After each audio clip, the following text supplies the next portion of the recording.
හරි දැන් කාලයකට පස්සේ කුප්පියක් කරන්න හිතුවා මේ වෙනකන් කුප්පියක් කරන්න බැරුව ගියා ඒ අතර කුප්පියක් හොයාගන්න බැරි පාඩම බලලා කුප්පියක් කරන්න තමයි try කරන්නේ. ඒතර SLFRS 16 leases කියන ස්ටෑන්ඩඩ් එක. accounting for leases කියන ස්ටෑන්ඩඩ් එක තමයි අද කතා කරන්න යන්නේ. මේක දැනට ඇවිල්ලා තියෙන අලුත්ම ස්ටෑන්ඩඩ් එක. SLFRS 17 තාම effective නැහැ. insurance contract. ඒතකොට ඒකට කලින් ආපු අලුතින්ම issue වෙච්ච ස්ටෑන්ඩඩ් එක තමයි SLFRS 16 කියලා කියන්නේ. ඒතර මේ SLFRS 16 වල අපි කතා කරන්නේ accounting for leases.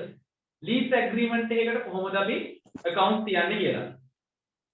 ඒතර SLFRS 16 අලුතෙන් නම් ආවේ ඊට කලින් මොකක් හරි ස්ටෑන්ඩඩ් එකක් තියෙන්න ඕනනේ. ඒතර ඊට කලින් තිබ්බ ස්ටෑන්ඩඩ් එක මොකක්ද? සමහර ඉගෙනගෙන ඇති ඊට කලින් effective එකේ තිබ්බේ LKS 17 leasing standard එක. ඊට පස්සේ ඔය LKS 17 supersede කරලා තමයි SLFRS 16 2019 ජනවාරි 1 වෙනිදා ඉඳලා effective වුනේ. එතකොට මේ LKS 17යි SLFRS 16යි අතර පැහැදිලි වෙනස්කම් ටිකක් තියෙනවා. ඒ වෙනස් වෙන තැන් ටික චුට්ටක් මතක් කරලා ඒ ටික පොඩ්ඩක් කියලා දැන් ඔබ ඉගෙනගෙන තියෙන කට්ටියට පැටලෙන්න ඉඩ තියෙන නිසා ඒ ටික කියලා අද කොටසට යන්න තමයි try එක තියෙන්නේ. එතකොට ඉස්සර මේ LKS 17 තියෙන කාලේ අපි ලෙසීගේ පැත්තෙන් සහ ලෙසෝගේ පැත්තෙන් leases finance and operating කියලා වෙන් කරා.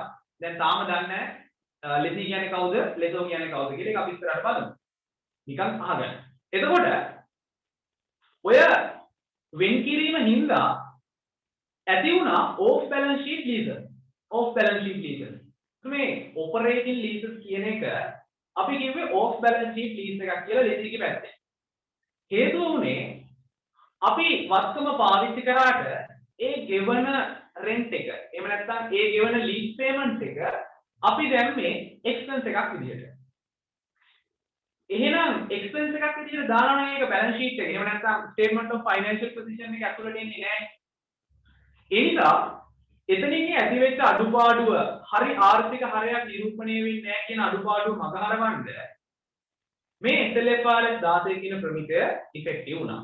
එතකොට මේ SLFRS 16 කියන ප්‍රමිතේ ඉස්සර ලෙසීගේ පැත්තෙන් කල්බතු ගැනුම් කරුගේ පැත්තෙන් finance and operating කියලා කරපු බෙදිල්ල අයින් කරලා දැම්මා. finance and operating leases කියලා දැන් අපි බෙදන්නේ ලෙසෝගේ කල්බතු දීමනා කරුගේ පැත්තෙන් විතරයි. ගැනුම් කරුගේ පැත්තෙන් අපි හැම බෙදන්න යන්නේ නැහැ. එතකොට දැන් අපි කතා කරනවා ඒ කලින් off balance sheet තිබ්බ leases දැන් on balance sheet වෙලා. සමහර ඒවා on balance sheet වෙලා.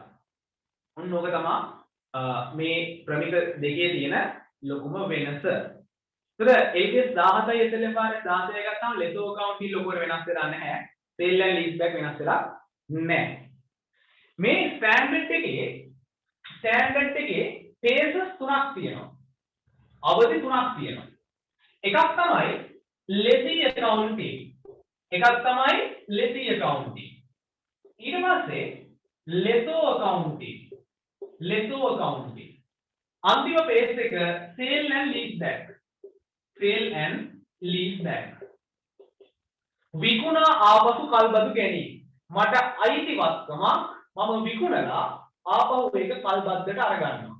sale and lease back. මෙතන sale and lease back අපේ සිලබස් එකේ නෑ. නිසා අපිට කතා කරන්න තියෙන lessee accounting සහ lessor accounting විතරයි. ඒකෙත් අද මම කතා කරන්නේ lessee accounting part එක විතරයි. හේතුව එක දවසින් මේ ඔක්කොම කරලා ඉවර කරන්න බෑ. ඒ නිසා අපි lessee accounting part එක අද බලමු. මේක අමාරු නෑ ලේසි.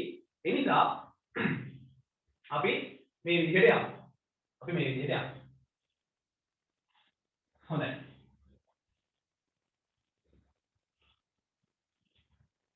දැන් මේ SLFRS 16 implementation period එකේ අපි ඔකට කියනවා initial adaptation of SLFRS 16. ඔය ඉනිෂියල් ඇඩොප්ටේෂන් එක ලංකාවේ වුණේ 2019 ජනවාරි 1 වෙනිදාගේ ඉඳන් ඉදිරියට තියෙන මූල්‍ය කාලච්ඡේදවල. ඒතර ප්‍රධාන වශයෙන්ම මේක ඉස්සල්ලාම ඉෆෙක්ටිව් වුණේ 2019 12/31 අවසන් මූල්‍ය වර්ෂයේ සහ 2020 3/31 අවසන් මූල්‍ය වර්ෂය සඳහා.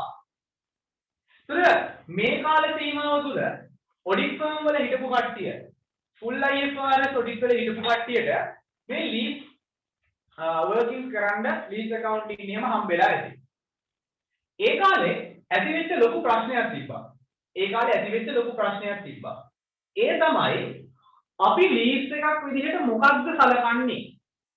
දැන් අපි දන්නවා සාමාන්‍යයෙන් ලීස් එකක් කියලා කියන්නේ නිකන් රෙන්ට් ඇග්‍රීමන්ට් එකක්ම තමයි. එතකොට ප්‍රශ්නයක් මතුවුණා කොහොමද රෙන්ට් ඇග්‍රීමන්ට් එකක් ලීස් එකකින් වෙනස් කරගන්නේ?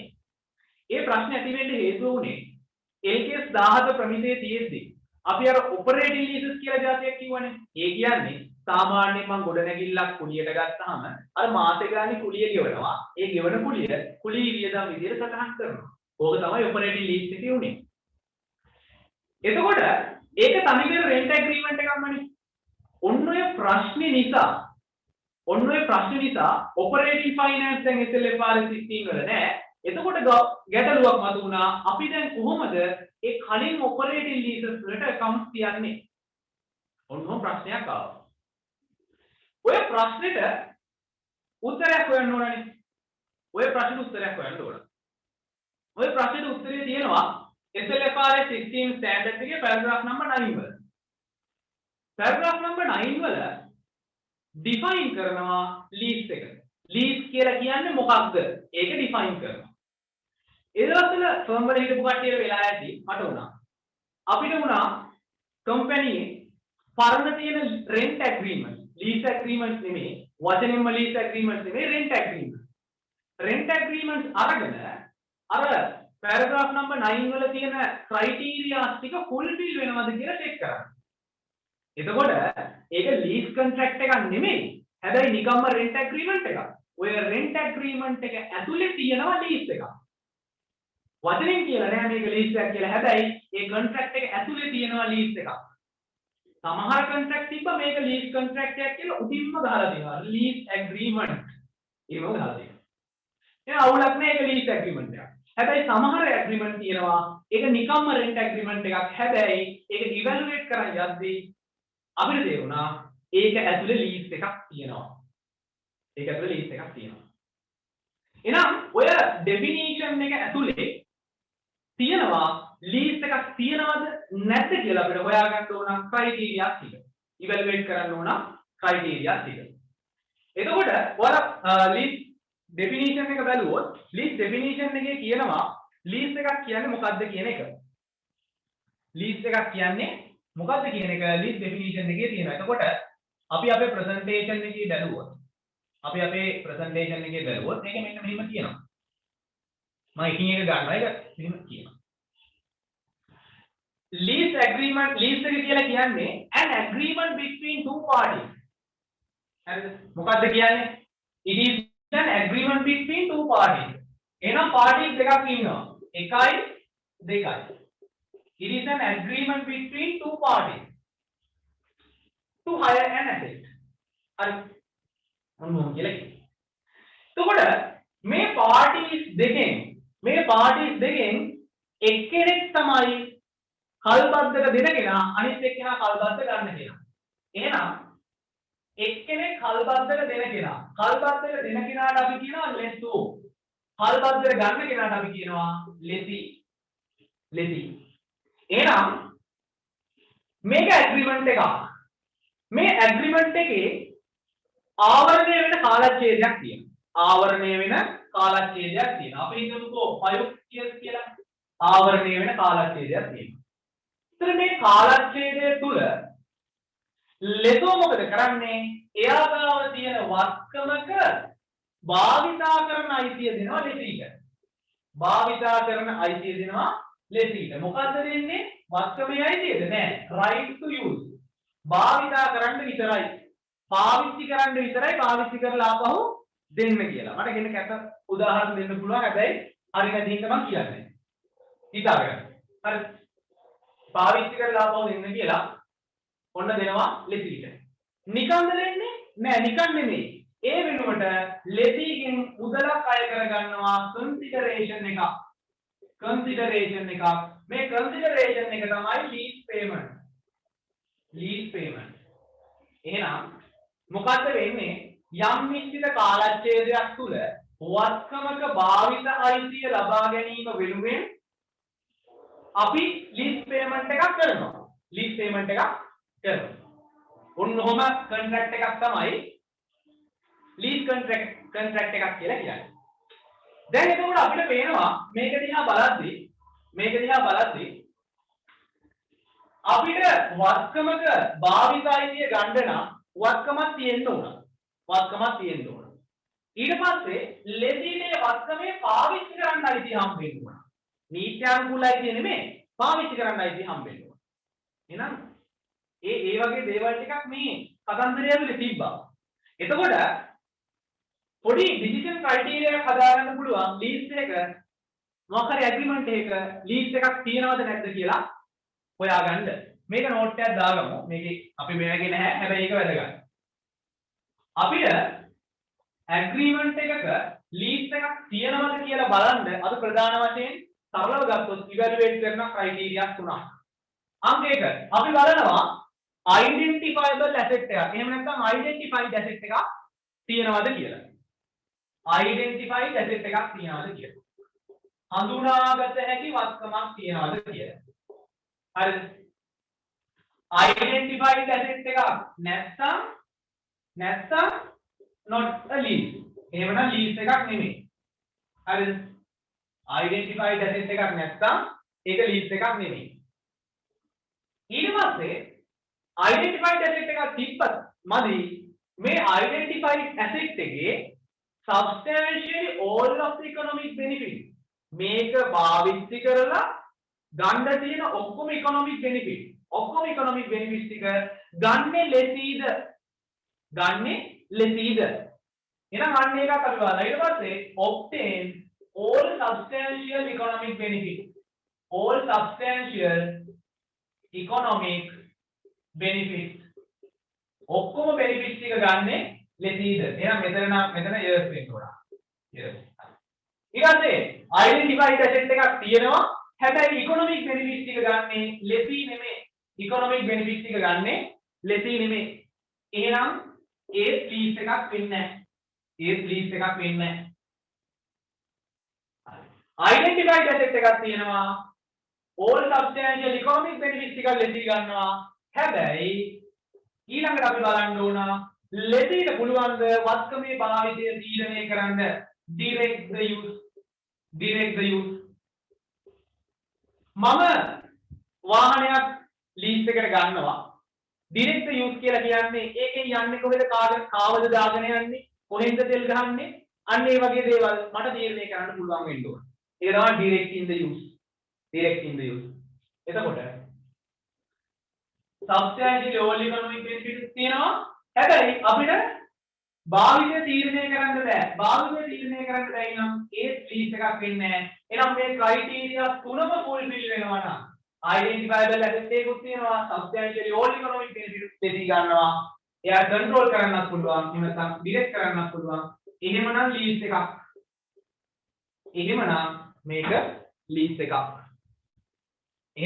මේක ලීස් එකක්. පැහැදිලි? ඔන්න ඔය ක්‍රයිටීරියාස් ටික fulfill වෙනවා නම් ඒක අපි කියනවා ලීස් එකක් කියලා. මේක ඔය FRGM ලියන්න ඉන්න කට්ටියට ඕන වෙයි. FRGM ලියන්න ඉන්න කට්ටියට ඕන වෙයි. හරි. අපි යන ඊළඟ කොටසට. මේක පැහැදිලිනේ? ඊළඟට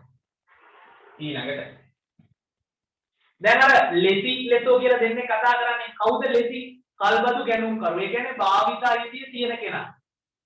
ලෙසෝ කියන්නේ බද්දට දෙන කෙනා. එයාට තමයි වත්කමේ නීත්‍යානුකූල අයිතිය තියෙන්නේ. හරි.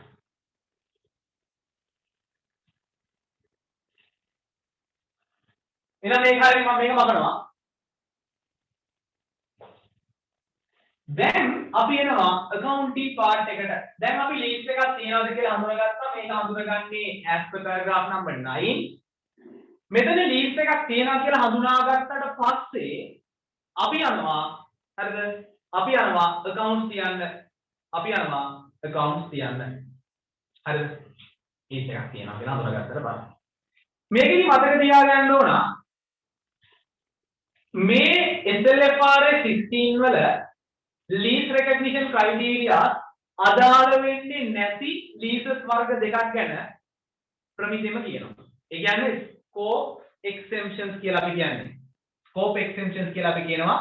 අන්න ඒවට අදාළ වෙන්නේ නැහැ SLFRS 16 වල lease accounting කියන එක. හරිද? මොනවද ඒ අවස්ථා දෙක? exemptions මොනවාද? එකක් තමයි low value leases. low value leases උදාහරණයක් විදිහට ඔය කම්පියුටර් වගේ දේවල් කම්පියුටර් වගේ ලීස් කරනවා, ටැබ් වගේ ලීස් කරලා ගන්නවා. ඒ කියන්නේ පෞද්ගලික පාරිශ්‍රමික නෙමෙයි ව්‍යාපාරයක්. ගොඩක් ඒවා ලීස් කරනවා. ඒතර low value leases. අනිත් එක short term leases. short term leases. short term leases කියලා කියන්නේ less than 1 year. less than 1 year. less than 1 year. ඒවට අපි කියනවා short term leases කියලා. less than 1 year. ඒ කියන්නේ less than 12 months. මෙහෙම කියන්න පුළුවන්. 12 months or less than 12 months. 12 months or less than 12 months. හරියටම මාස 12ක් වුණත් අපි සලකන්නේ short term කියලා. හරිද? හරියටම මාස 12ක් වුණත් අපි සලකන්නේ short term කියලා. 12ට වඩා අඩු වුණත් සලකන්නේ short term කියලා. එහෙනම් මෙන්න මේ extensions එක තියෙනවා. low value leases and short term leases. ඉතින් මේ low value leases සහ short term leases වලට අපේ අර extensions lease recognition criteria පාවිච්චි කරන්න ඕනේ නැහැ. හැබැයි ස්ටෑන්ඩඩ් එකේ කියනවා මේවට ඒ ක්‍රයිටීරියාස් ටික දාන්න ඕනේ නැහැ. ඒ වුණාට මේකට කරන්න ඕන දේ කියනවා. paragraph number 6 වල බැලුවොත් paragraph 6 වල කියනවා මෙන්න මේ low value lease එකක් වෙනුවෙන් හරි short term lease එකක් වෙනුවෙන් හරි අපි කියවන lease payment එක තියෙනවානේ. ඔය lease payment එක අපි systematic basis එකකින් expense කරලා දාන්න ඕනේ. එහෙනම් මේවට කරන lease payment එක අපි මොකද කරන්නේ? මේවට කරන lease payment එකට අපි මොකද කරන්නේ? expense එකක් කරනවා. මේක expense එකක්. හරි හොඳට මතක තියාගන්න. expense එකක්. ඕක තමයි කතාව. lease term එක over the lease term මේක expense එකක් විදිහට recognize කරගන්නවා අපි. එහෙනම් මෙන්න මේ extensions දෙක තියෙනවා. ඒතර අපිට විභාග ප්‍රශ්නයක් ආවම අපි බලන්න ඕන. ප්‍රශ්නේ කියවෙන්නේ low value එකක්ද short term එකක්ද කියලා. සාමාන්‍ය low value leases වගේ ටෙස්ට් කරනවා අඩුයි. short term leases තමයි ටෙස්ට් කරන්න ලොකු සම්භාවිතාවයක් තියෙන්නේ. මොකද මේක ටිකක් සබ්ජෙක්ටිව් නිසා. case sensitive නිසා short term leases තමයි ටෙස්ට් කරන්න ලොකු සම්භාවිතාවයක් තියෙන්නේ. මේ පොයින්ට් එක ටෙස්ට් කරනවා නම්. එතකොට මේ සිනාරියෝ එකේදී අපි එක්ස්පෙන්ස් එකක් විදිහට හඳුනා ගන්න ඕන. ඒතර මේකට ඩබල් එන්ට්‍රි එක වෙන්නේ කොහොමද එහෙනම්? ඩබල් එන්ට්‍රි එක වෙන්නේ debit lease expense. debit lease expense ඒක අදාළ කැටගරි එකට යනවා. credit වෙනවා cash හරි accrued හරි. cash හරි accrued expenses හරි. කොහොමද තමයි ඩබල් එන්ට්‍රි එක වෙන්නේ? මුදලින් එළියම ගෙවනවා නම් මුදල් දර නැත්නම් ගෙවිය යුතු lease. එහෙම නැත්නම් lease liability කියලා කියන්නත් පුළුවන්. lease liability කියලා කියන්නත් පුළුවන්. මේක තමයි මේ scope extensions ටික. scope extensions ටික.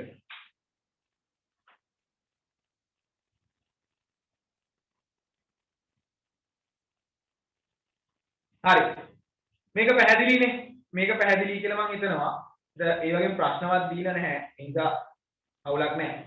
ප්‍රශ්නවත් දීලා නැති හින්දා අපි ඉතින් ප්‍රශ්න කතා කරන්නේ නැතුව ප්‍රශ්න නෑ වගේ යමු. ප්‍රශ්න නෑ වගේ යමු. හරි.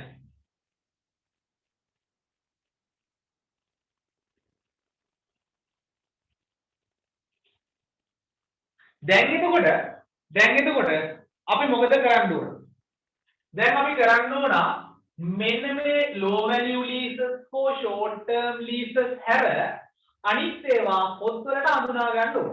අනිත් ඒවා පොත්වලට හඳුනා ගන්න ඕන. අනිත් ඒවා පොත්වලට හඳුනා ගන්න ඕන. දැන් අපි යන්නේ අනිත් ඒවා පොත්වලට හඳුනා ගන්න. හරි. හඳුනගමු.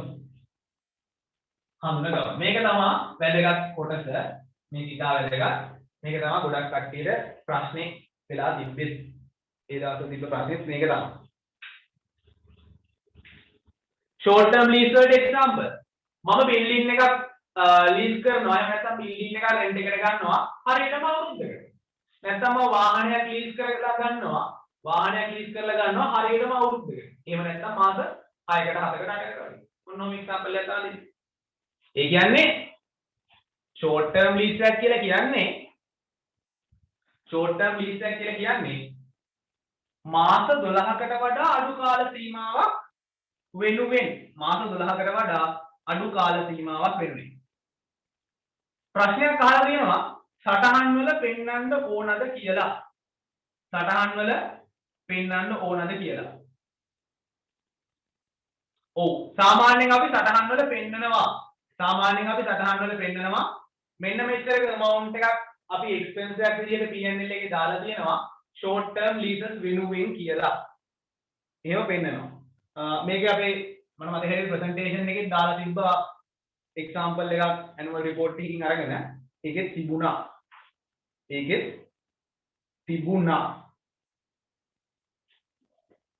හරි. ඊට පස්සේ අපි එනවා එන initial recognition නැත්නම් මම ගන්නවා මේක initial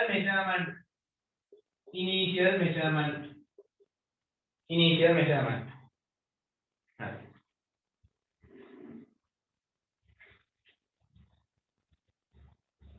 low value එකකට example එකක් කියන්නලු. ඒක නම් depend වෙනවා. හරිද? ඒක case sensitive අර තත්ත්වය අනුව තමයි තීරණය කරන්න වෙන්නේ.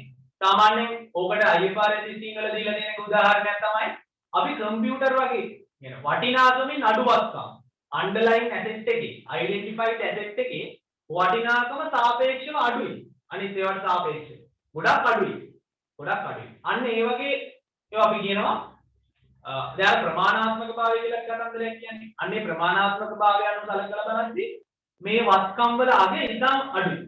අපි කම්පියුටර් වගේ ලීස් කරලා තියෙනකොට කම්පියුටර් වගේ වැලියු එක අඩුයිනේ. අන්න ඒවා low value කියලා අපිට කන්ක්ලූඩ් කරන්න පුළුවන්. හැබැයි ඇත්තටම එතනදී අපි අපේ ජජ්මන්ට් එක තමයි පාවිච්චි කරන්නේ. එතනදී ජජ්මන්ට් එක පාවිච්චි කරන්න ඕන.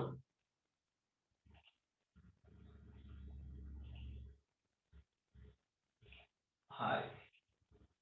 මේ මැසේජ් දාද්දි මගේ මේ පොස්ටින් එකට දාන්නේ. අනිත් එකට දැම්මොත් පේන්නේ නැහැ. මිස් වෙනවා. හරි. එහෙනම් initial measurement කියලා කියන්නේ මොකද්ද? අපි ලීස් එකට එන්ටර් වෙන දවසේ ලීස් ඇග්‍රීමන්ට් එක කමෙන්ට්ස් වෙන දවසේ පටන් ගන්න දවසේ මේක පොත්වලට ගන්නවා. අන්න ඒක තමයි recognition එකේදී අපි initially measure කරනවා. මේ recognition part එක paragraph number 22 වල කියලා තියෙනවා. paragraph number 22 වල කියනවා at the commencement date of the lease a lessee shall recognize a asset and the corresponding liability. asset එකකුයි ඒකට corresponding liability එකකුයි recognize කරගන්න ඕන. එහෙනම් initial recognition එකේදී මම ගන්නවා මෙන්න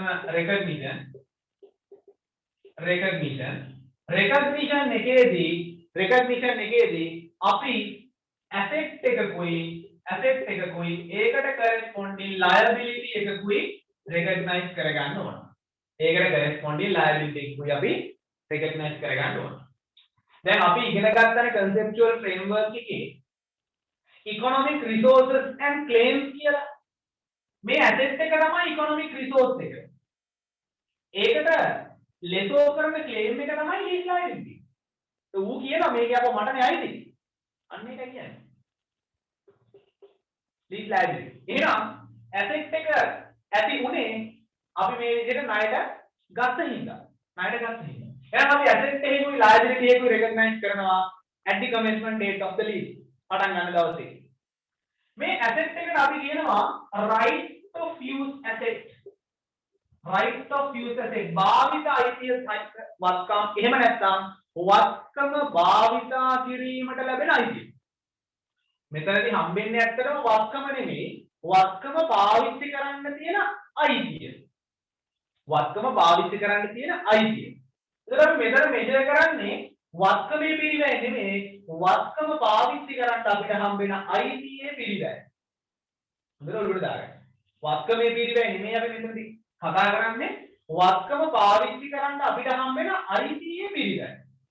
ඉතින් මෙතන ඉනිෂියල් මෙෂර්මන්ට් එකේ අපි ඉස්සරහට කතා කරන්නේ. එහෙනම් එකක් තමයි right of use asset එක, අනිත් එක lease liability. lease liability. හරිද? lease liability. මෙතන lease liability කියන්නේ මොකද්ද? lease liability කියන්නේ මොකද්ද? මේ ඉන් එක අරගමු ඊට පස්සේ. හරිද? lease liability. එහෙනම් මෙන්න මේක තමයි recognition එකේදී අපි ගන්න ඕන. දැන් මම කතා කරන්න යන්නේ ඊළඟට initial measurement. initial measurement එකේ ඉස්සෙල්ලාම කතා කරන්න යන්නේ lease liability එක ගැන. lease liability එක ගැන. දැන් මම මේක මකනවා අහගෙන ඉන්න. initial measurement. හරි. මම initially measure කරනවා මොකද්ද? lease liability. initial measurement of lease liability. L එක කියන්නේ මොකද්ද? valuable නෑ කියන එක නෙමෙයි, lease liability. මේ initial measurement of lease liability තියෙනවා paragraph number 26 of SLFRS 16. para 26 තියෙනවා initial measurement of lease liability. ඒක මහ ලොකු දෙයක් නෑ. හරි සරල දෙයක් තියෙනවා. හරිද? මම උදාහරණයකින් කියන්නම් මෙහෙම. example එකක්. lease එක පටන් ගන්න දවස අපි හිතමුකෝ 2020 4යි 1 කියලා. lease එක පටන් ගන්න දවස 2020 4යි 1. එහෙනම් මම අද ඉන්නේ මෙතන. මෙන්න මේ lease liability එක කියලා කියන්නේ 2021 4යි 1 දවසේ පස්සේ 2021 4යි 1 දවසේ පස්සේ අනාගතයේ ගෙවන්න තියෙන කල්පතු ගෙවීම් වල අද වටිනාකම අනාගතයේ ගෙවන්න තියෙන කල්පතු ගෙවීම් වල අද වටිනාකම present value එක. පැහැදිලිද? එහෙනම් initial measurement of lease liability ඒ කියන්නේ මොකද්ද? අනාගතයේ ගෙවන්න තියෙන කල්පතු ගෙවීම් වල අද වටිනාකම. දැන් ඔහොම කිව්වහම ප්‍රශ්නයක් එනවා. මේ 2020 4යි 1 දවසේ අපි මොකක් හරි ගෙවීමක් කරොත් ඒක lease liability එක ඇතුළට එනවද නැද්ද කියලා. ඒක lease liability එක ඇතුළට එනවද නැද්ද? ඔක තමයි මෙතන තියෙන ලොකුම ප්‍රශ්නේ. හරියටම 2024 කිව්වොත් මොකද වෙන්නේ? 2024 එක මොනෑම් හෝ lease payment එකක් කළොත් ඒක එන්නේ නැහැ lease liability එක ඇතුළට. මේ 2024 එක කරන payment කිසිම දෙයක් lease liability එක ඇතුළට එන්නේ නැහැ. 100% sure. ඒ හින්දා ඒක හොඳට ඔලුව තියාගන්න. එතකොට lease liability එක ඇතුළට අපි ගන්නේ 2024 1 දවසේ පස්සේ කරන ගෙවීම. පස්සේ කරන ගෙවීම. අන්නේ පස්සේ කරන ගෙවීම වල අද වටිනාකම අපි අරගන්න ඕන. අද වටිනාකම. දැන් ප්‍රශ්නයක් එනවා කොහොමද අද වටිනාකම ගන්න? ඕකනේ තියෙන ප්‍රශ්නේ. කොහොමද අද වටිනාකම ගන්න? දැන් මේ එක් පළවෙනි අවුරුද්ද අවසානයේදී 100ක් ගෙවන්න වෙනවා. දෙවෙනි අවුරුද්ද අවසානයේදී තවත් 100ක් ගෙවන්න වෙනවා. තුන්වෙනි අවුරුද්ද අවසානයේදී තවත් 100ක් ගෙවන්න වෙනවා. දැන් මේ එක් අවුරුද්ද අවසානයේ කළ යුතු ගෙවීම් වල අද වටිනාකම මම හොයාගන්න ඕන. අපි දන්නවා future value එකක් present value එක බවට පත් කරන්න මොකද කරන්නේ? future value එක වැඩි කරනවා discounting factor එකෙන්. වට්ටම් සාධකයෙන්. එහෙනම් අනාගත අගය අපි වැඩි කරන්න ඕන වට්ටම් සාධකයෙන්. වට්ටම් සාධකය හොයන්න අපි පාවිච්චි කරන වට්ටම් අනුපාතය මොකක්ද? percentage එක මොකක්ද? වට්ටම් සාධකය හොයන්න අපි පාවිච්චි කරන percentage එක මොකක්ද? ඔන්න ඕකට අදාළ guidelines ටික standard එකේම ලස්සනට කියලා තියෙනවා. standard එකේම ලස්සනට කියලා තියෙනවා. කොහොමද? මේක කියනවා අපි වට්ටම් කරද්දී ඩිස්කවුන්ටින් රේට් එක විදිහට පාවිච්චි කරන්න ඕන. ඩිස්කවුන්ටින් රේට් එක විදිහට පාවිච්චි කරන්න ඕන. interest rate implicit in the lease. කල්බද්දේ ව්‍යංග පොලි අනුපාතය.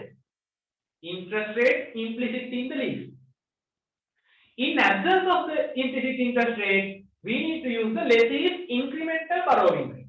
එහෙනම් අපි ඉස්සෙල්ලාම බලන්න ඕන implicit interest rate එක හොයාගන්න පුළුවන්ද? IIR හොයාගන්න පුළුවන්ද කියලා. මේ IIR හොයාගන්න පුළුවන් නම් මේක තමයි පාවිච්චි කරන්නේ. ඒ හින්දා ගානක ඔය අගයන් දෙකම දීලා තිබ්බොත් දෙකම පාවිච්චි කරන්න බෑ. ඒක ගාන ගිහිම දෙන්න පුළුවන්. implicit interest rate එක දීලා තියෙන තැනක ඒක තමයි අපි ඉස්සෙල්ලාම ගන්නේ. ඒක තමයි priority එක දෙන්න ඕන. හැබැයි lease එකේ implicit interest rate එක determine කරන්න බැයි නම් වෙන කරන්න දෙයක් නැත්තම් එහෙමනම් lessee incremental borrowing rate එක ගන්න කියලා කියනවා. incremental borrowing rate එක IBR. අපි මේකට ගොඩක් වෙලාවට ගන්න AWPLR average weighted prime lending rate. ඕක තමයි ගොඩාක් වෙලාවට අපි අරගන්නේ. AWPLR. ඒකට ඔය නම් රේට් එක අපි අරගන්නවා. හරිද? එතකොට මොකද්ද incremental borrowing rate කියන්නේ? ඒක QT අදාළ පොළොවට දාගමු. දැන් මම මේ හා සමානම දැන් මේ වත්කමේ අගයක් එනවනේ. මේ හා සමානම ණයක් ගිහිල්ලා ගන්න ගියොත්. හරිද? මේ හා සමානම ණයක් කොහෙන් හරි ගන්න ගියොත් අන්න ඒ ණයට මට ගෙවන්න වෙන පොලි අනුපාතය. ඒක තමයි incremental borrowing rate කියන්නේ.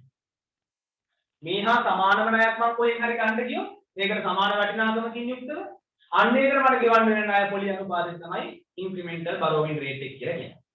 එහෙනම් discount කරද්දී discounting rate එකේ විදිහට priority එක දෙනවා implicit interest rate. In absence of the implicit interest rate අපි යනවා incremental borrowing rate එකට.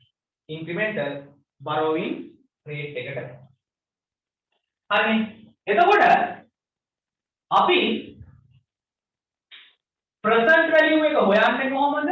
future value into discounting factor. discounting factor එක හොයන්නේ කොහොමද? එක බෙදීම එක ධන r ගේ n වෙනි පදය. discounting factor එක හොයන්නේ කොහොමද? එක බෙදීම එක ධන r ගේ n වෙනි පදය. එක බෙදීම එක ධන r ගේ n වෙනි පදය. ඕක පාවිච්චි කරලා තමයි අපි discount කරන්න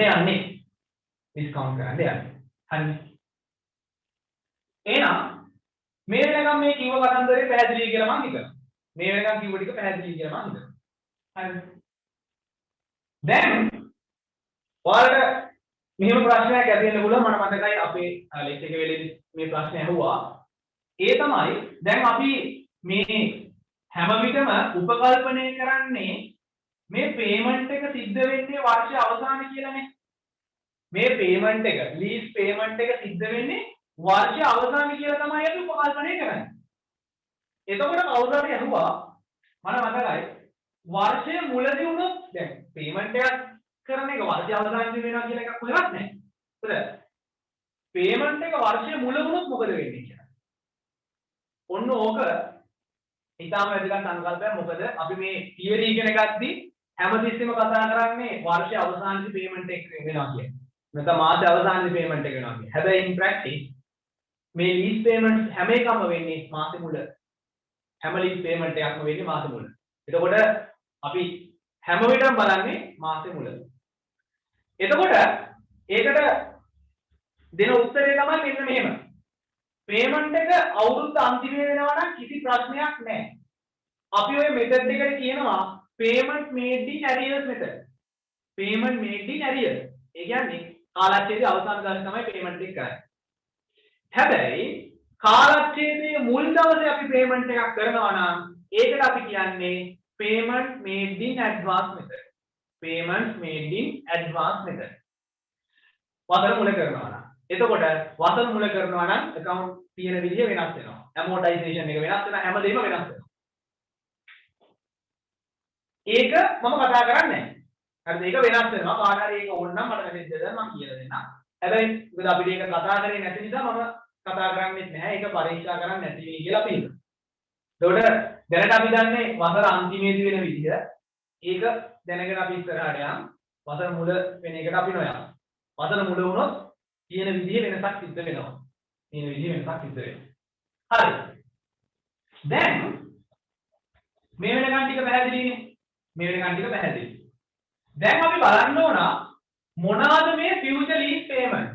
මොනවාද මේ ෆියුචර් ලීස් පේමන්ට් යටතට අයත් වෙන්නේ? Future lease payment. මේ ෆියුචර් ලීස් පේමන්ට් යටතට එනවා අංක 1 ෆික්ස් පේමන්ට්. Fix payment. හරි. ස්ථාවර ගෙවීම්. Fix payment less any incentive. less any incentive. හිතන්නකෝ අපිට ෆික්ස් පේමන්ට් එකක් තියෙනවා.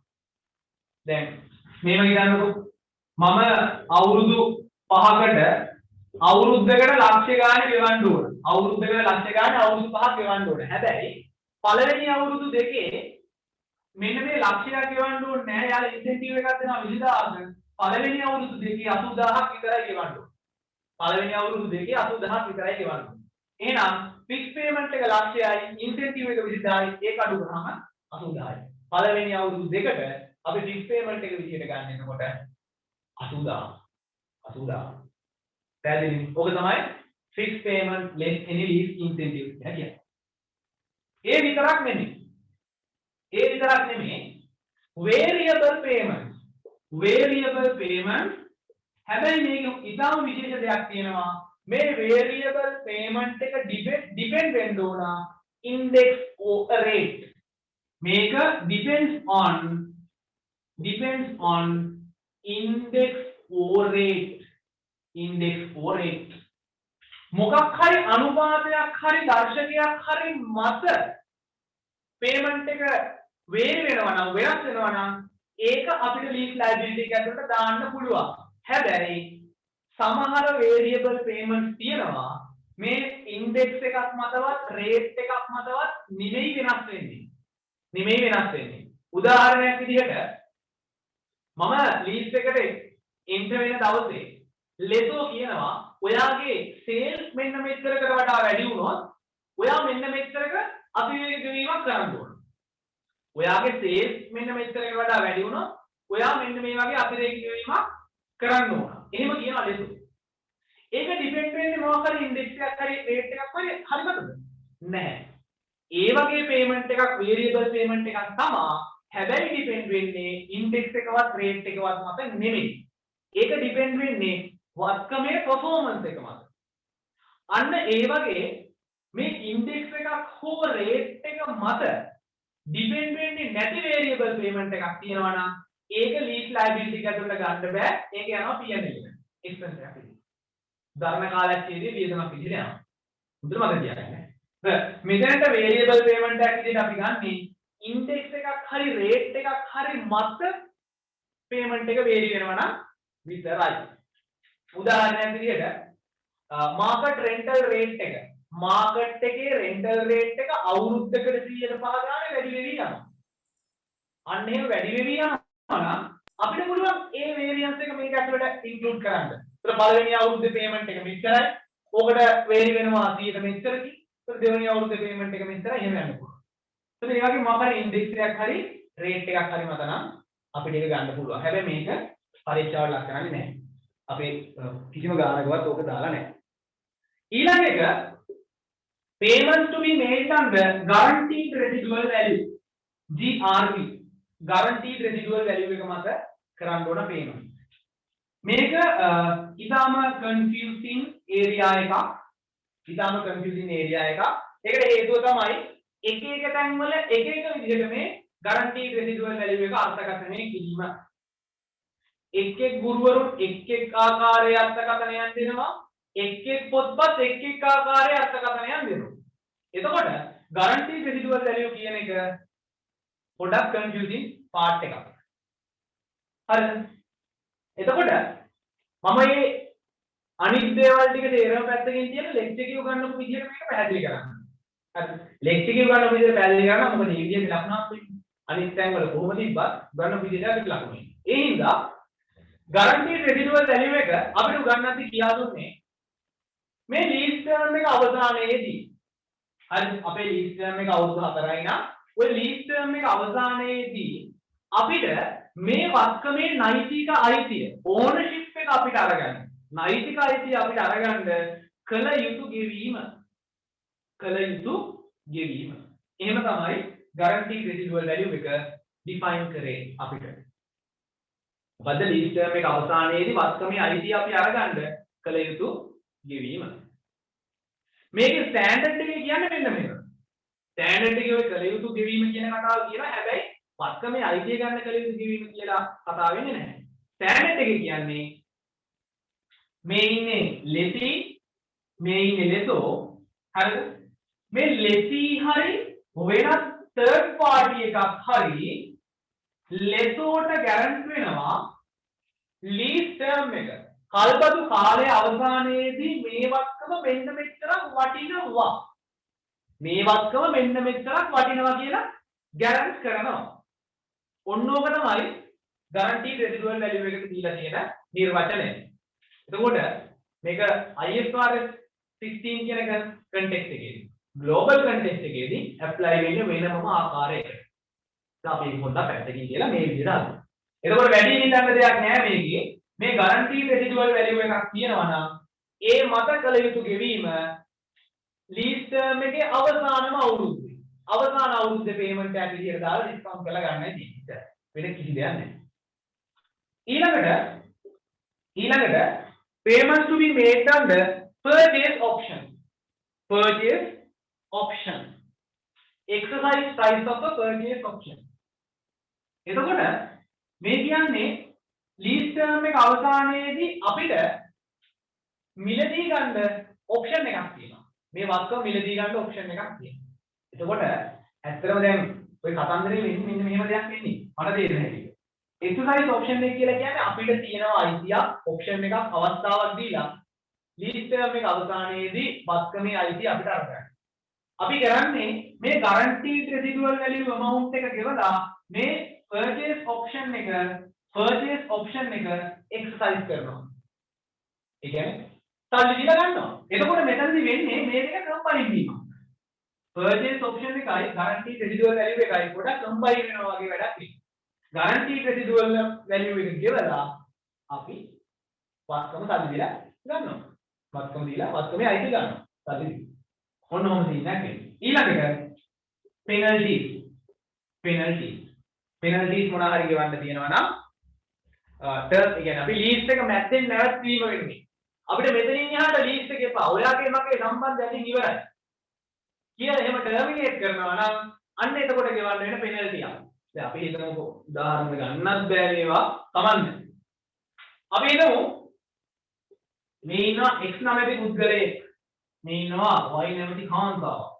මේ දෙන්නා අතර සම්බන්ධතාවයක් තිබේ. කොහොමද සම්බන්ධතාවය පටන් ගන්න දවසේ කියලා තියෙනවා මේ සම්බන්ධතාවය අඩුම අවුරුදු 4ක් තියෙන්න ඕන. 4කට කලින් මේක රහත් වෙනවා නම් පිරිමියා ගෙවිය යුතුයි දඩ මුදලක්. අන්න එහෙම දඩ මුදලක් ගෙවන්න අපිට අද බැඳීමක් තියෙනවා නම් අපිට පුළුවන් ඉන්නේ මේක අතට දාලා. හරිද? 6ක් උනත් අවුලක් නැහැ. 5ක් උනත් අවුලක් නැහැ ඉතින්. කැමති ගානක් දාගන්න. හරි. එහෙනම් මෙන්න මේ විවිධ lease payments මේවා. හරි නේද? එතකොට මේ ටික ඩිස්කවුන්ට් කරලා අපිට present value එක ගන්න පුළුවන්. present value එක අරගන්න පුළුවන්. ඊට පස්සේ initial measurement of lease liability දැන් කතා කරා. initial measurement of lease liability අපි කතා කරා. දැන් අපි බලන්න ඕන initial measurement of rights of use asset. භාවිත අයිතිය සහිත වත්කම මූලිකව මිනුම් කිරීම. අපි මේ භාවිත අයිතිය සහිත වත්කම මූලිකව මිනුම් කරන්න ඕන පීරියඩ් cost එකට. මේ cost එක ඇතුලේ අන්තර්ගත වෙනවා කල්පතු වගකීමේ මූලික මිනුම් කිරීම. Initial measurement of lease liability.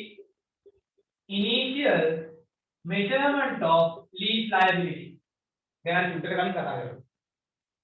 මෙන්න මේ initial measurement of lease liability අන්තර්ගත වෙනවා. ඒ විතරක් නෙමෙයි. Payments made on or before the commencement date of the lease. මොකක්ද ඒ කියන්නේ? මේක ටිකක් ගැඹුරු සංකල්පයක්. Payments made on or before commencement of lease. ඒ කියන්නේ lease එක පටන් ගන්න 2024 4යි 1 නම් මේ 4යි 1 දවසේ හරි ඊට කලින් දවසක හරි lease එක වෙනුවෙන් යම් ගෙවීමක් කරලා තියෙනවා නම් ඒක දාන්න ඕන වස්තුවේ පිරිවැය ඇතුළට. පැහැදිලිද? එතකොට අර කලින් lease liability හොයද්දී අපට ප්‍රශ්නෙට උත්තරයක් හම්බ වෙනවා. මොකද්ද? 2024 4යි 1 දවසේ lease එක පටන් ගන්න දවසේ අපි ගෙවීමක් කරොත් lease liability එක ඇතුළට දාන්නේ නැහැ. කොහාටද දාන්නේ? ඒක ගෙනල්ලා දානවා right of use asset එකේ cost එක ඇතුළට. පැහැදිලි නේද? Payment made on or before commencement date of the lease. ඊළඟට initial direct cost incurred by lessee. lessee මොනවා හරි direct cost incur කරලා තියෙනවා. initial direct cost මොනවා හරි lessee incur කරලා තියෙනවා. අන්න එහෙම lessee incur කරලා තියෙනවා නම් initial direct cost ඒවා අපිට දාන්න පුළුවන් right of use asset එකේ cost එක ඇතුළට. මොනවාද ඉන්න පුළුවන් මේ direct cost වලට උදාහරණ? එකක් තමයි legal fees,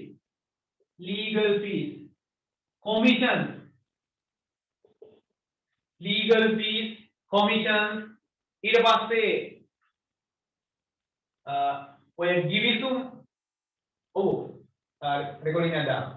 givisumට එළඹීම වෙනුවෙන් ද්විපාර්ශ්වයේ givisumට එළඹීම වෙනුවෙන් දරන වෙන මොනවාම හරි පිළිවෙලක් තියෙනවා. incremental cost එකක් නම් ඒක. givisum මත නම් ඇති වෙන්නේ, givisumට එළඹීම මත නම් ඇති වෙන්නේ. අන්න ඒව අපිට දාන්න පුළුවන් initial direct cost විදිහට. තේරුණා නේද? දැන් ගොඩක්ම එන්නේ මෙතන මේ legal fees and commissions කියන දේ. ඔය දේ තමයි ප්‍රධාන වශයෙන් වෙන්නේ. හරිද? ඒ විතරක් නෙමෙයි. තව එකක් තියෙනවා. මෙන්න මේක PP ස්ටෑන්ඩඩ් එකේ තියෙනවා. ඒ මොකද්ද? dismantling cost provision. Estimate of cost to be incurred by lessee in dismantling and removing the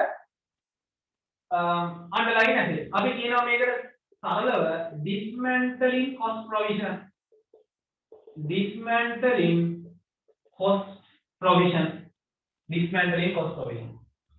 හරිද? මෙන්න මේ කතන්දරේ වෙන්නේ මෙහෙමයි. PP ස්ටෑන්ඩඩ් එකකටත් මේක අදාළයි. හරිද? අපි හිතමු PP ස්ටෑන්ඩඩ් එකේ මම එක පැහැදිලි කරලා ඉන්නවා. දැන් අපි රජයෙන් බලපත්‍රයක් අරගෙන මොකක් හරි සයිට් එකක වැඩ කරගෙන යනවා. රජය කියනවා ඔයාලට බලපත්‍රය දෙන්නේ අවුරුදු 5යි. ඔය අවුරුදු 5න් පස්සේ මේ ඉඩම තිබ්බ තත්ත්වයට ඔයා පත් කරන්න ඕන. එහෙනම් ඔයාගේ තියෙන බඩු ටික පුදලගෙන යන්න ඕන. මේක තිබ්බ තත්ත්වයට පත් කරන්න ඕන. ඔයාගේ බඩු ඩිස්මැන්ටල් කරලා ගලවලා අයින් කරලා රීස්ටෝර් කරන්න ඕන තිබ්බ තත්ත්වයට. එහෙනම් අපිට මේ වත්කම ඒ කාල සීමාව අවසානයේදී ගලවා ඉවත් කරන්න යථා තත්ත්වයට පත් කරන්න අද බැඳීමක් තියෙනවා. ඔයාලා දන්නවා ප්‍රොවිෂන් එකක් කරන්න නම් අපිට ප්‍රසන්ට් ඔබ්ලිගේෂන් එකක් තියෙන්න ඕන. ඒතර මේ ඩිස්මැන්ට්ලින් කොස්ට් ප්‍රොවිෂන් එක ආවට ගියාට දාන්න බෑ. මොකද අපිට අද බැඳීමක් තියෙනවා නම් සම්මුතික හෝ නෛතික අද බැඳීමක් තියෙනවා නම් අනාගත කාල සීමාව අවසානයේ බොහෝ විට බලදායි ජීවිත කාලය අවසානයේදී මේක තිබ්බ තත්ත්වයට පත් කරන්න යම් වියදමක් දරන්න අන්න ඒ අනාගතයේ දරන වියදමේ අද වටිනාකම මම LKS 37 ප්‍රමිතිය අනුව ප්‍රොවිෂන් එකක් විදිහට රෙකග්නයිස් කරගන්න ඕනේ. ඒක LKS 37 අනුව debit to cost credit to provision. Debit to cost, credit to provision. අන්න එහෙමයි ඒ කියන්නේ. එතකොට මේක අපි recognize කරගන්න හැමතිස්සෙම present value එකට LKS 37 ප්‍රමිතය අනුව ප්‍රතිපාදන ප්‍රමිතය අනුව එහෙනම් මේ ටික තමයි initial measurement of right of use asset එකට එන්නේ right of use asset එකට එන්නේ ආතල් එකක් දෙන්නද ආතල් දෙන්න තාම බෑ ඉස්සරහට තියෙනවා හොඳ ඒවා ටිකක් ඉස්සරහට යනවා බය වෙන්න dismantling cost provision එහෙනම් මෙන්න මේ සෙට් එක තමයි initial measurement එකට එන්නේ අපි දැන් පොඩ්ඩක් ගාණක් බලමු ගාණක් බලලා එමු ආපහු මේ වැඩේට පොඩි ආතලයකට ගමු කියලා හරි එහෙනම් මම චුට්ටක් මාරු වෙනවා Excel එකට මොකද ගාණ බෝඩ් එකේ හදන්න අමාරුයි අර ඩිස්කවුන්ට් කරන්න යනවා තියෙන නිසා ටක් ගාලා Excel එකේ හදුවා හැකි කට්ටිය හදාගෙන යමු මගෙත් එක්ක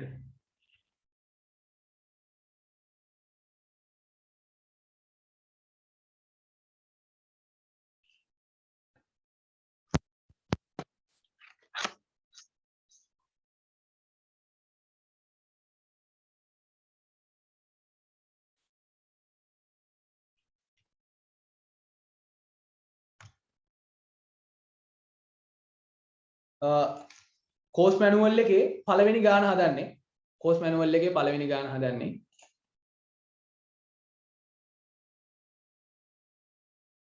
මෙදින් ABC PLC acquired a machine on lease basis on 1st April 2021 the following information is provided initial payment ඊට පස්සේ installments 4 annual installments 60,000 each to be paid at the end of the each year. එහෙනම් මේකේ payment එක කරන්නේ at the end of the year. එහෙනම් at the end of the year අපි payment එක කරනවා නම් payment made in arrears කිසි වෙනසක් වෙන්නේ නැහැ සාමාන්‍ය විදිහට හදන් යන්න තියෙන්නේ. ඊට පස්සේ guaranteed residual value to be paid at the end of the lease by the lessee is 10,000. ඊට පස්සේ initial direct cost interest rate implicit in the lease 12%. implicit interest rate එක. එහෙනම් අපිට කියනවා the amount of the lease liability and the amount to be recognized as right of use asset. එහෙනම් අපිට කියන්නේ initial measurement එක. අපිට කියන්නේ initial measurement එක. හරි. Excel එක පේනවද? පොඩ්ඩක් කියන්න කවුරුද? පේනවා. ඔව් බං හරි. එල. හරි. දැන් අපි lease liability එක initially measure කරන්න කියලා කියන්නේ present value එකට. එහෙනම් අපි present value එක හොයාගන්න එපයි. present value එක හොයාගන්න ඕන. ඒතර මෙතන present value එක හොයාගන්න අපිට පොඩි present value calculation එකකට යන්න වෙනවා. present value calculation එකට යන්න වෙනවා. මේක කෙනෙක්ට පුළුවන් ඕන නම් අර එක හා සමාන වාරික ටිකක් නේ තියෙන්නේ. එක හා සමාන වාරික වලට annuity fact එක දාලා හදන්න මම එහෙම කරන්නේ නැහැ සාමාන්‍ය විදියට හදන්න. ඒ නිසා බලන්න කොහොමද වෙන්නේ කියලා. අපි annual installments 4ක් ගෙවන්න ඕන 60000 ගානේ 2022 මාර්තු 31 පටන් අරන්. මාර සීන් එක.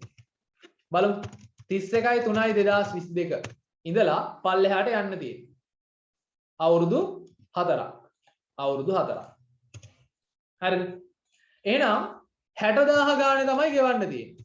60000 ගානේ. පළවෙනි අවුරුද්දේ 60000යි, දෙවෙනි අවුරුද්දේ 60000යි, තුන්වෙනි අවුරුද්දේ 60000යි, හතරවෙනි අවුරුද්දේ 60000යි. හැබැයි ඔතනින් නතර වුණොත් වැරදි. හේතුව තමයි මේකේ තියෙනවා guaranteed residual value එක at the end of the lease. ඒ කියන්නේ හතරවෙනි අවුරුද්ද අවසානයේ මම රුපියල් 10000ක් වැඩිපුර ගෙවන්න ඕන. වැඩිපුර ගෙවන්න ඕන. කොහොමද වෙන්නේ එහෙනම්? ඔන්න ඔය 10000ක් අපි ලීස් පේමන්ට් එකක් විදිහට සලකන්න ඕන. එහෙනම් 60000ක් විතරක් නෙමෙයි 60000යි guaranteed residual value එක 10000යි. නම් අවසාන අවුරුද්දේ සම්පූර්ණ ලීස් පේමන්ට් එක 70000ක් බවට පත් වෙනවා. 70000ක් බවට පත් වෙනවා. හරිනේ. ඊට පස්සේ discounting fact එක දානවා කොහොමද හොයන්නේ? 1 divide by 1 plus r. 1 plus r කියන්නේ 0.12 to the power n. n කියන්නේ වර්ෂ ගාන. එහෙනම් දැන් මෙතන පළවෙනි වර්ෂයේ අවසානයේ තමයි මේ 60000 ගෙවන්නේ නම් එකේ බලය. එහෙනම් එකේ බලය. එතකොට එනවා 0.893. ඔය විදිහට අපිට හදාගෙන යන්න පුළුවන්. ඔය විදිහට අපිට හදාගෙන යන්න පුළුවන්. එහෙනම් මම ඩිස්කවුන්ටින් ෆැක්ටර්ස් ටික දාගත්තා. හරි නේද?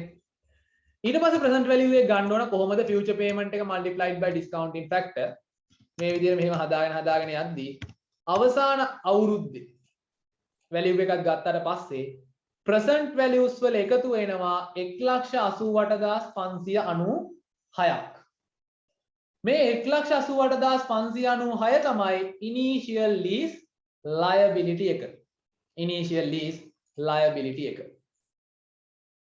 ඒක පැහැදිලි නේද? මොන හරි ඩවුට් එකක් තියෙනවා නම් මැසේජ් එකක් දාන්න.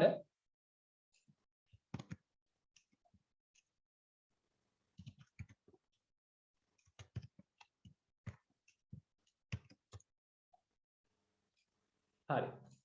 දැන් අපි යන්න ඕන right of use asset එක initially measure කරන්න. කොහොමද right of use asset එක measure කරන්නේ initially? දැන් අපි දන්නවා ඒක ඇතුළට එන්න ඕන මොනවාද? initial lease liability. එහෙනම් මම ගන්නවා ඉස්සෙල්ලාම initial lease liability. කීයද initial lease liability එක? 1,88,596යි. 1,88,596යි. ඊට පස්සේ මම බෝඩ් එකේ ලියුව දෙවෙනි කතාව. මොකද්ද? payments made on or before the commencement date of the lease. දැන් බලන්න ප්‍රශ්නේ අපි payment එකක් කරලා තියෙනවා initial payment එකක් on the commencement date. commencement date එකේම. එහෙනම් අන්නේ initial payment එක මොකද වෙන්නේ? එනවා right of use asset එකේ cost එක ඇතුළට කීයක්ද 80000ක්. එහෙනම් මම දානවා initial payment ඕකටම තමයි අපි කියන්නේ down payment කියලා. 80000යි. 80000යි. හරි නේද? ඊට පස්සේ තව එකක් තියෙනවා. initial direct cost එකක් තියෙනවා. initial direct cost එකක් තියෙනවා lessing කරපු 20000ක. 20000ක. එහෙනම් ඒකත් වෙනවා. initial direct cost 20000.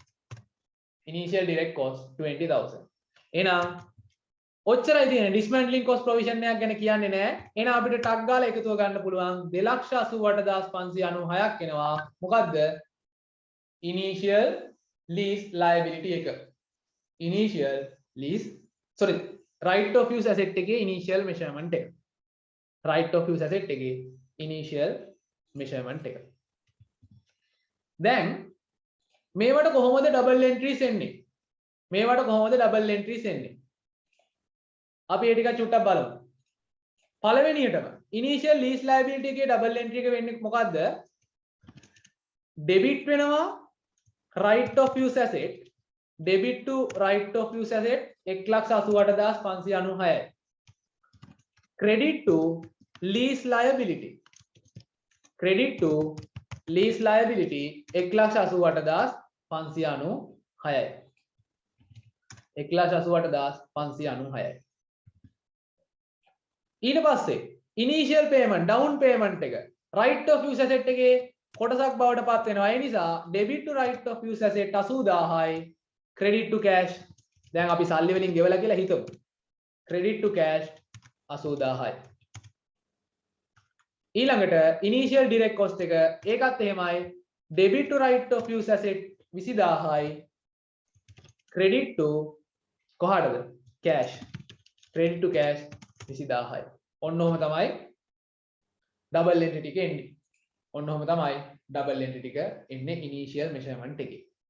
initial measurement එකේ. හරි. ඕක තමයි කතන්දරේ. initial measurement එක ඔච්චරයි. මේ ටික පැහැදිලිද? පොඩ්ඩක් chat එකට දාන්න පැහැදිලිද කියලා. ප්‍රශ්න තියෙනවා නම් ඒවත් අහන්න. chat එකට දාන්න පැහැදිලිද කියලා. නැත්තම් මට හොයාගන්න බෑනේ. අපි මේ කරන වැඩි සාර්ථකද කියලා දන්නේ නැහැ නැත්තම්.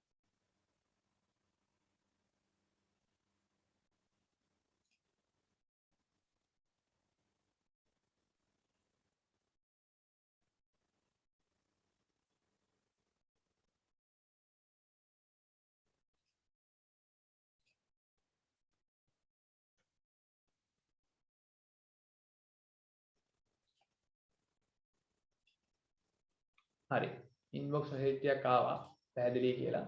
මොන හරි අවුලක් තියෙනවා නම් අහන්න මම දන්න විදිහට දන්න තරමින් උත්තර දෙන්නම්. හරි ඉනිෂියල් මෙෂර්මන්ට් එක ඔන්න ඔච්චරයි. දැන් තමයි හොඳම හරිය සබ්සීක්වෙන්ට් මෙෂර්මන්ට්. දැන් තමයි හොඳම හරිය සබ්සීක්වෙන්ට් මෙෂර්මන්ට්. අපි යන් සබ්සීක්වෙන්ට් මෙෂර්මන්ට් එකට.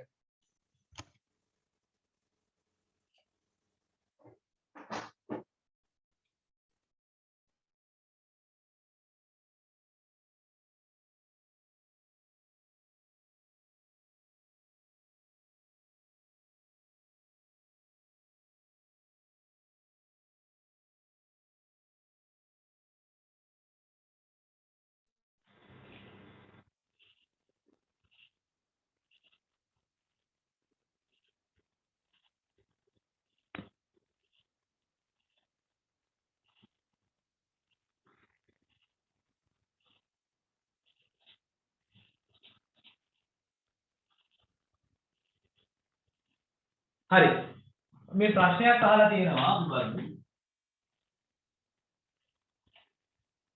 පොලි අනුපාත දෙකක් දුන්නා. පොලි අනුපාත දෙකක් දුන්නොත් කියන්නේ මොකක්ද නේද? අදහස් කරේ මොකක්ද? ඉන්ක්‍රිමෙන්ටල් බරෝවින් රේට් එකයි ඉම්ප්ලිසිට් ඉන්ටරෙස්ට් රේට් එකයි දෙකම දුන්නොත්ද?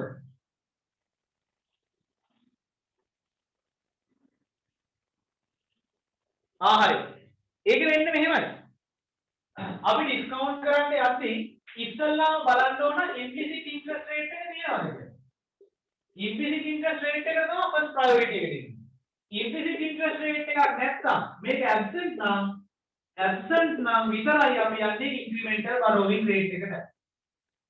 ඉම්ප්ලිසිට් ඉන්ටරෙස්ට් රේට් එක තියෙද්දි එයා තමයි අංකික. මෙයා නැත්නම් තමයි කොයි වෙලේ හරි අපි IDR පාවිච්චි කරන්නේ. IDR පාවිච්චි කරන්නේ. පැහැදිලිනේ?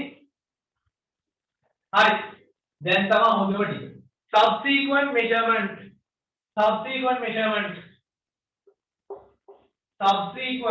ඒ කියන්නේ හඳුනා ගැනීමෙන් පසු මිනුම් කිරීම මම subsequent measurement එක පටන් ගන්න lease liability එකකින් subsequent measurement of lease liability හරිම ලේසි හරිද මේකෙදි කියන්නේ ස්ටෑන්ඩඩ් එකේ මෙන්න මෙහෙමයි කියන්නේ. මොකක්ද දන්නවද? ලීස් ඉන්ටරෙස්ට් එකේ ප්‍රමාණයෙන් අපි ලීස් ලයබිලිටි එක වැඩි කරන්න ඕන. ඉන්ටරෙස්ට් එකේ ප්‍රමාණය ලීස් ලයබිලිටි එක වැඩි කරන්න ඕන. ගෙවන පේමන්ට් එකේ ප්‍රමාණයෙන් ලීස් ලයබිලිටි එක අඩු කරන්න ඕන. සරලම කතාව උත්තරයි. ඕපනින් ලීස් ලයබිලිටි එකක් තියෙනවා, ඉනිෂියල් ලයබිලිටි එක තියෙනවා. ඉන්ටරෙස්ට් එකේ ප්‍රමාණයෙන් ඕක වැඩි කරන්න ඕන. පේමන්ට් එකේ ප්‍රමාණයෙන් ඕක අඩු කරන්න ඕන. හරිද? ඔය අතරතුර ලීස් ලයබිලිටි එක අපිට රීමෙෂර් කරන්න ඕනේ. අර වේරියබල් පේමන්ට් එකක් නිසා හරි තව වෙන මොකක් හරි හේතුවක් හින්දා එක්ස්ටෙන්ඩඩ් ඔප්ෂන් එකක් නිසා හරි ටර්මිනේෂන් ඔප්ෂන් එකක් නිසා හරි මොකක් හරි නිසා අපිට ලීස් ලයබිලිටි එක වෙනස් කරන්න වුණොත් අන්න ඒ රීමෙෂර්මන්ට් එක ඔතෙන්ට ඇඩ්ජස්ට් කරන්න ඕනේ. හරිද? ඔතෙන්ට ඇඩ්ජස්ට් කරන්න ඕනේ. ඒක හරි ලේසි මේක. ගන්නවා ඕපනින් ලීස් ලයබිලිටි එක. ඕපනින් ලීස් ලයබිලිටි එක ගන්නවා. හරිද? මේ ඕපනින් ලීස් ලයබිලිටි එකට එකතු වෙන්න ඕන ඉන්ටරෙස්ට් එක. කොහොමද ඉන්ටරෙස්ට් එක කැල්කියුලේට් කරන්නේ? මෙන්න මේ ඕපනින් ලීස් ලයබිලිටි එකට